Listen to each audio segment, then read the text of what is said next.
तो चलिए सीधा मुद्दे पर आते हैं। आज के इस एक्सप्लेनर में हम एक बेहद दिलचस्प ऐतिहासिक टाइमलाइन को डिकोड करने वाले हैं। हम बात कर रहे हैं कि कैसे 5 अलग-अलग भौगोलिक क्षेत्र, जो कभी पूरी तरह से प्राचीन हिंदू और बौद्ध संस्कृतियों का केंद्र हुआ करते थे, वो आज के आधुनिक मुस्लिम बहुल राज्यों में कैसे बदल गए। सच कहूं तो व्यापार, सत्ता और संस्कृति के बदलते समीकरणों की एक क्रोनोलॉजिकल कहानी किसी थ्रिलर से कम नहीं है। तो चलिए आज के एजेंडे को जल्दी से समझ लेते हैं। हम क्रोनोलॉजिकली आगे बढ़ेंगे। शुरुआत प्राचीन सांस्कृतिक जड़ों से होगी, फिर साउथ ईस्ट एशिया में व्यापार का प्रभाव, मालदीव में शाही फैसले, अफगानिस्तान में सैन्य शक्ति और अंत में भारतीय उपमहाद्वीप में सत्ता और विभाजन की कहानी। सेक्शन 1, प्राचीन सांस्कृतिक जड़ें। तो सबसे पहले उस बेसलाइन को समझते हैं जहां से ये सब शुरू हुआ, यानी पहली से 12वीं शताब्दी की वो साझा विरासत। 12वीं सदी से पहले की दुनिया की कल्पना कीजिए। ये कोई छोटे मोटे राज्य नहीं थे। मलेशिया का श्रीविजय साम्राज्य, अफगानिस्तान का हिंदू शाही वंश, इंडोनेशिया का माइटी मजापहित साम्राज्य या फिर हमारे उपमहाद्वीप का पाल और सेन वंश। ये सब लिटरली एक बहुत बड़े आपस में जुड़े हुए कल्चरल नेटवर्क का हिस्सा थे। मतलब एकदम अलग अलग ज्योग्राफिकल जोन्स, लेकिन कला, व्यापार और धर्म का एक बिल्कुल साझा ढांचा। और पता है सबसे दिलचस्प बात क्या है?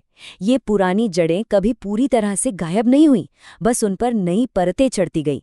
आज भी आप मलेशिया की बुजांग घाटी में 2000 साल पुराने पुरातात्विक अवशेष देख सकते हैं।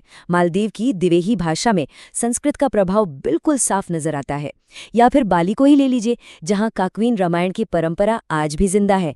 ये सब बिल्कुल सॉलिड सबूत है कि कोई भी नया बदलाव हमेशा पुराने की नींव पर ही खड़ा होता है।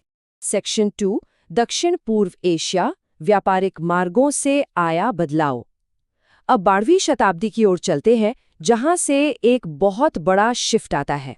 यहाँ एक बात बिल्कुल क्लियर कर दूं, मलेशिया और इंडोनेशिया जैसे इलाकों में ये बदलाव किसी सेना या हमले का नतीजा नहीं था। सारा खेल शांतिपूर्ण समुद्री व्यापार का था। जब अरब और पारसी व्यापारी मसालों के व्यापार के लिए इन बंदरगाहों पर पहुंचे, तो उन्होंने सिर्फ माल नहीं बेचा, बल्कि वो लोकल नेटवर्क्स में घुल मिल गए। अब जाहिर है, जब आर्थिक रिश्ते गहरे हुए तो शाही दरबार भी प्रभावित हुए। रूलिंग क्लास ने रणनीतिक तौर पर इस्लाम अपना लिया, और जैसा कि अक्सर होता है, शासकों को देखकर आम जनता ने भी धीरे धीरे वही रास्ता अपना लिया। Simple step by step evolution. जरा इन घटनाओं के क्रम को समझिए। सदियों का स्थिर शासन कैसे कुछ ही समय में बदल जाता है, ये हैरान करने वाला है। पहली से 14वीं शताब्दी तक श्रीविजय और मजापहित साम्राज्यों का ही बोलबाला था, लेकिन फिर 12वीं सदी में अरब व्यापारी बड़ी संख्या में आने लगे, और सबसे बड़ा गेम चेंजर मोमेंट आया 1400 ईस्वी में। एक हिंदू राजकुमार परमेश्वर मल्लक्का सल्तनत की स्थापना करते हैं और सुल्तान सिकंदर शाह बन जाते हैं।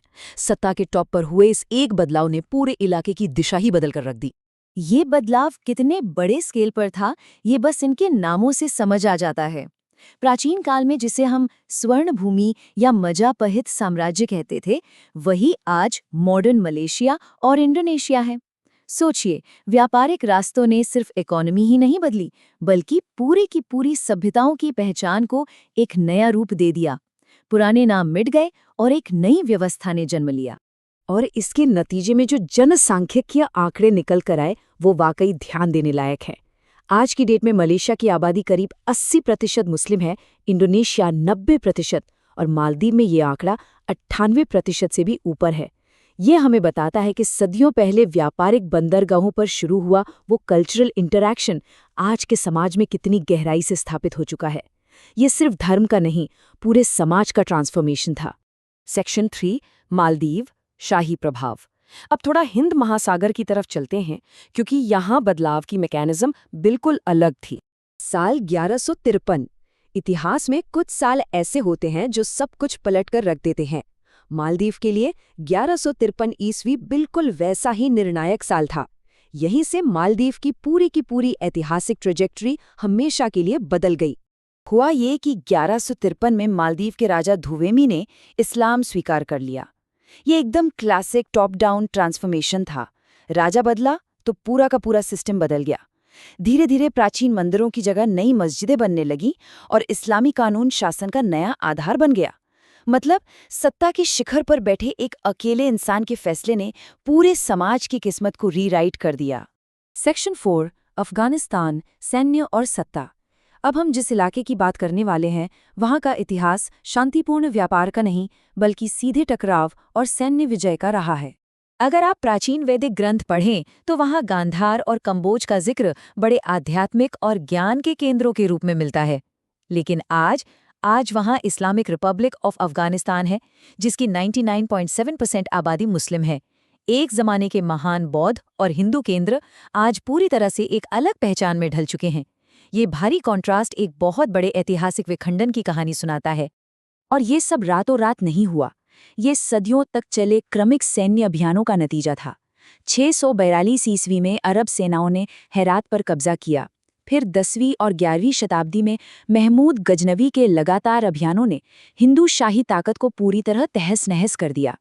जैसे जैसे सत्ता बदली और नए शासक आए, धर्म परिवर्तन तेजी से हुआ, जिसने धीरे धीरे आज के 99.7% मुस्लिम बहुल आधुनिक राष्ट्र की नींव रखी।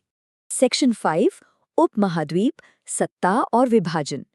चलिए अब अपने आखिरी क्षेत्र यानी भारतीय उपमहाद्वीप पर फोकस करते हैं, जहां मिलिट्री पावर और मॉडर्न पॉलिटिक्स का एकदम अलग ही कॉकटेल देखने को मिलता है। इतिहास का पहिया कैसे घूमता है, ये देखना सच में अद्भुत है। 8वीं सदी की प्राचीन लड़ाइयों के तार सीधे 20वीं सदी के उन बॉर्डर से जुड़ते हैं जिन्हें आज दुनिया पहचानती है। 712 ईस्वी में मोहम्मद बिन कासिम का सिंध पर हमला, फिर 12वीं सदी से दिल्ली सल्तनत का दौर। उसके बाद सीधा फास्ट फॉरवर्ड करें तो 1947 में धर्म के आधार पर पाकिस्तान का ऐतिहासिक विभाजन, और फिर 1971 में बांग्लादेश का अलग होना। ये सत्ता, धर्म और बॉर्डर्स के लगातार बदलते रहने की एक बहुत लंबी और जटिल कहानी है। लेकिन सदियों के इस उथल-पुथल और राष्ट्रों के बंटवारे के बावजूद इतिहास कभी पूरी तरह से नहीं मिटता। पाकिस्तान में स्थित हिंगलाज माता और कटास राज मंदिर और बांग्लादेश में ढाकेश्वरी तथा जयसोरेश्वरी शक्तिपीठ इसके सबसे बड़े उदाहरण हैं। ये विशिष्ट स्थल आज भी अपनी जगह पर मजबूती से खड़े हैं। ये इस बात का जीता जागता सबूत हैं कि राजनीतिक सीमाएं भले ही बदल जाएं, लेकिन आप प्राचीन जड़ों और सांस्कृतिक विरासत को पूरी तरह से मिटा नहीं सकते। तो इस एक्सप्लेनर के अंत में एक बहुत बड़ा सवाल खड़ा होता है। हमने देखा कि कैसे ऐतिहासिक व्यापार मार्गों, शासक राजवंशों और सेनाओं ने इन 5 क्षेत्रों का पूरा जनसांख्यिकीय नक्शा ही बदल दिया। तो जरा सोचिए, आज का ग्लोबल ट्रेड और आज की बदलती राजनीतिक ताकतें भविष्य का नक्शा कैसे लिख रही हैं। आने वाले 1000 सालों के बाद दुनिया की धार्मिक और सांस्कृतिक डेमोग्राफी क्या होगी? ये एक ऐसा सवाल है जो हमें याद दिलाता है कि इतिहास सिर्फ बीता हुआ कल नहीं है, बल्कि हमारे आने वाले भविष्य का आईना भी है। इसके बारे में जरूर सोचिएगा।